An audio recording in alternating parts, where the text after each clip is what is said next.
Social ಮೀಡಿಯಾದಲ್ಲಿ ಈ ಕೆಲವು ವಿಡಿಯೋ ನೋಡಿದಾಗ ಈ ಮನುಷ್ಯನು ಎಷ್ಟು ಬುದ್ಧಿವಂತ ಎನ್ನುವುದರ ಸ್ಪಷ್ಟ ಚಿತ್ರೀಕರಣವು ಸಿಗುತ್ತೆ. ಹೌದು, ತಮ್ಮ ಕೆಲಸವನ್ನು ಸುಲಭವಾಗಿ ಮಾಡಿ ಮುಗಿಸಲು ಎಂತಹದ್ದೇ ಪ್ಲಾನ್ ಮಾಡಿಕೊಳ್ತಾರೆ. ಇದೀಗ ವೈರಲ್ ಆಗಿರುವಂತಹ ವಿಡಿಯೋದಲ್ಲಿ ಭಿಕ್ಷುಕನು ಎಷ್ಟು ಅಪ್ಡೇಟ್ ಆಗಿದ್ದಾನೆ ಎನ್ನುವುದನ್ನು ಇದು ತೋರಿಸುತ್ತದೆ. ವಾಹನದ ಬಳಿ ಹೋಗದೆ ಕುಳಿತಲ್ಲಿಂದಲೇ ವಾಹನದಲ್ಲಿದ್ದವರ ಬಳಿ ಹೇಗೆ ಹಣವನ್ನು ಕೇಳಿದ್ದಾನೆ. ಈ ವಿಡಿಯೋ ಒಂದು ಈಗ ವೈರಲ್ ಆಗ್ತಾ ಇದ್ದಂತೆ ಈ ಭಿಕ್ಷುಕನ ಬುದ್ಧಿವಂತಿಕೆಯನ್ನ ಮೆಚ್ಚಿಕೊಂಡಿದ್ದಾರೆ. ಸಾಮಾನ್ಯವಾಗಿ ಭಿಕ್ಷುಕರು ಭಿಕ್ಷೆ ಬೇಡುವುದನ್ನ ನೋಡಿರಬಹುದು. ಬಸ್ ಸ್ಟ್ಯಾಂಡ್, ಸಿಗ್ನಲ್ಗಳಲ್ಲಿ, ದೇವಸ್ಥಾನಗಳ ಮುಂದೆ ಕುಳಿತು ಭಿಕ್ಷೆಯನ್ನ ಬೇಡುವುದನ್ನ ನೋಡಿರಬಹುದು. ಅದಲ್ಲದೆ ಜನರು ಹೆಚ್ಚು ಸೇರುವಂತಹ ಕಡೆಗಳಲ್ಲಿ ಈ ಭಿಕ್ಷುಕರು ಹೆಚ್ಚಾಗಿಯೇ ಇರ್ತಾರೆ. ಆದರೆ ಇದೀಗ ವೈರಲ್ ಆಗಿರುವ ವಿಡಿಯೋ ಒಂದಲ್ಲಿ ಭಿಕ್ಷುಕನೊಬ್ಬನು ರಸ್ತೆಯಲ್ಲಿ ನಿಂತಿರುವ ವಾಹನಗಳ ಬಳಿ ಹೋಗಿ ಹಣವನ್ನು ಕೇಳೋದನ್ನು ನೋಡಬಹುದು.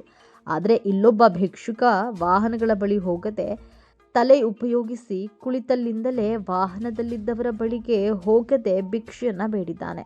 ಈ ವಿಡಿಯೋ ಒಂದು ಈಗ ಸೋಷಿಯಲ್ ಮೀಡಿಯಾದಲ್ಲಿ ಭಾರೀ ವೈರಲ್ ಆಗ್ತಾ ಇದೆ. ಈ ವಿಡಿಯೋವನ್ನು ಸೋಷಿಯಲ್ ಮೀಡಿಯಾದಲ್ಲಿ ಶೇರ್ ಮಾಡಿಕೊಳ್ಳಲಾಗಿದ್ದು, ಈ ವಿಡಿಯೋದಲ್ಲಿ ಭಿಕ್ಷುಕನೊಬ್ಬನು ಭಿಕ್ಷೆ ಬೇಡಲು ರಸ್ತೆ ಬದಿಯಲ್ಲಿ ಕುಳಿತುಕೊಂಡಿರೋದನ್ನು ಕಾಣಬಹುದು. ಆದರೆ ಈ ಸಿಗ್ನಲ್ನಲ್ಲಿ ವಾಹನಗಳು ನಿಂತಿದ್ದು ಅವರ ಬಳಿ ಹಣ ಕೇಳಲು ತನ್ನ ಬುದ್ಧಿವಂತಿಕೆಯನ್ನು ಬಳಸಿದ್ದಾನೆ. ಹೌದು, ಒಂದು ಕೋಲಿಗೆ ಸಣ್ಣದಾಗಿ ಬಕೆಟ್ ಕಟ್ಟಿರೋದನ್ನು ಕಾಣಬಹುದು. ಕಾರು ನಿಂತ ತಕ್ಷಣವೇ ಭಿಕ್ಷುಕನು ಕೋಲಿಗೆ ಕಟ್ಟಿದ್ದ ಕೋಲನ್ನು ಮುಂದಕ್ಕೆ ಚಾಚುತ್ತಾನೆ. ಕಾರು ಚಾಲಕನು ಬಕೆಟ್ಗೆ ಹಣ ಹಾಕೋದನ್ನು ಕಾಣಬಹುದು. ಆದರೆ ಅದೇ ವಾಹನದಲ್ಲಿದ್ದವರು ಈ ಐಡಿಯಾ ನೋಡಿ ಬಿದ್ದು ನಕ್ಕಿದ್ದಾರೆ.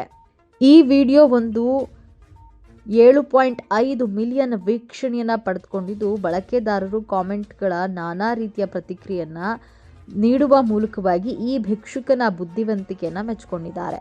ಬಳಕೆದಾರರೊಬ್ಬರು, ನೀವು ಕಷ್ಟಪಟ್ಟು ಕೆಲಸ ಮಾಡುವವರಿಗೆ ಈ ರೀತಿ ಐಡಿಯಾ ಬರಲ್ಲ, ಇದು ನಿಜವಾಗಿ ಶಾರ್ಟ್ಕಟ್ ಹಣ ಗಳಿಸುವ ವಿಧಾನ ಎಂದಿದ್ದಾರೆ. ಇನ್ನೊಬ್ಬರು, ಭಾರತದಲ್ಲಿ ಇಂತಹ ಪ್ರತಿಭೆಗಳು ಸಾಕಷ್ಟಿವೆ, ಆದರೆ ಕೆಲವೊಂದು ಸಲ ಈ ಪ್ರತಿಭೆಗಳು ಬೆಳಕಿಗೆ ಬರುತ್ತದೆ ಎಂದು ಕಾಮೆಂಟ್ ಮಾಡಿದ್ದಾರೆ. ಮತ್ತೊಬ್ಬ ಬಳಕೆದಾರ, ಇಂತಹ ಜುಗಾಡ್ ಐಡಿಯಾಗಳಿಗೆ ಸಂಬಂಧಪಟ್ಟಂತಹ ವಿಡಿಯೋಗಳನ್ನು ಕಂಡಾಗ ನಗು ಬರುತ್ತದೆ, ಆದರೆ ಇವನ ಬುದ್ಧಿವಂತಿಕೆ ಮೆಚ್ಚಲೇಬೇಕು ಎಂದು ಕಾಮೆಂಟ್ನಲ್ಲಿ ತಿಳಿಸಿದ್ದಾರೆ.